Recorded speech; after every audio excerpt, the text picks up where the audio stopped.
Ned sat in the waiting room of Dr. Percy Tree.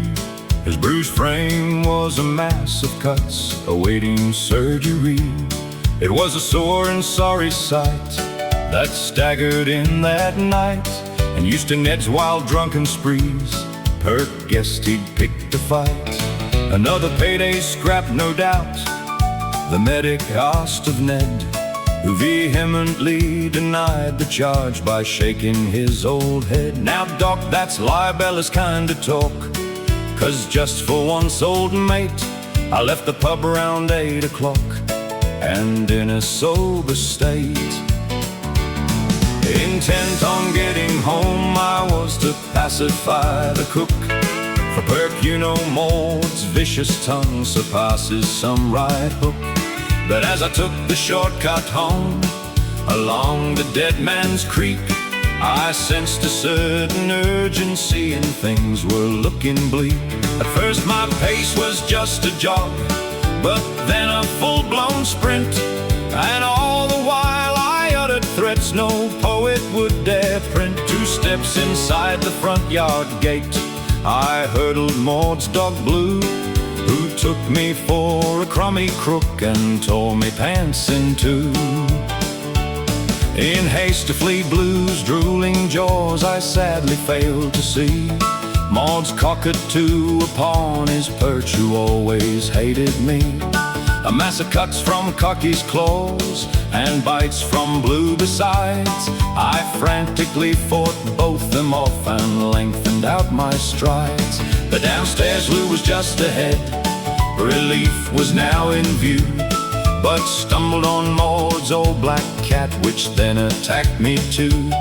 His claws sank deep into my leg, the pain was agony, though grasped the Ludor's handle while I kicked the moggy free.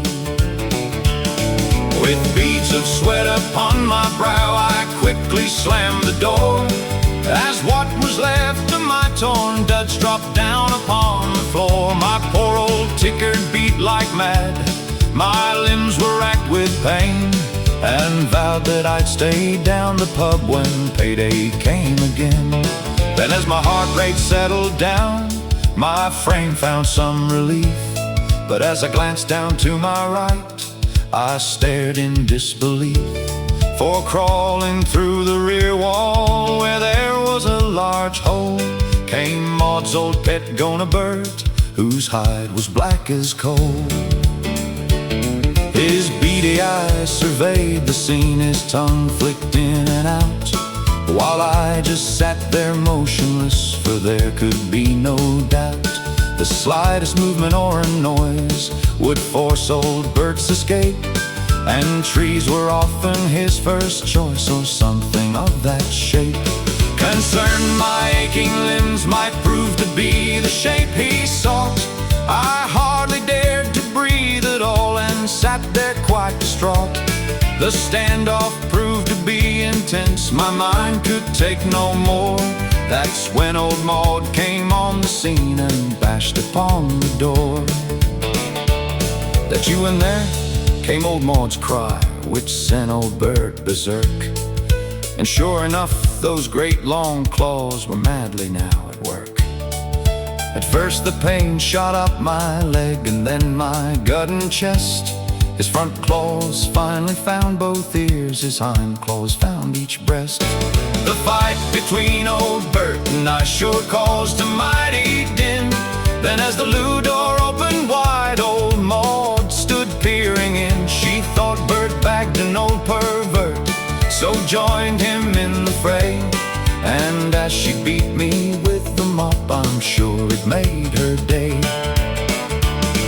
Attempts to make my getaway were foiled by my torn pants, which sent me tumbling to the floor. And as Maud took a glance, she recognized beneath the blood the frame of her old Ned, then rushed me here, a sorry sight, afraid I might be dead. There has to be a moral, Ned, suggested Percy Tree, to what has happened here tonight. Now, Ned, what could it be? I guess Maud's expectation is on paydays I'm home late. So no more early nights for me, I'll just accept my fate.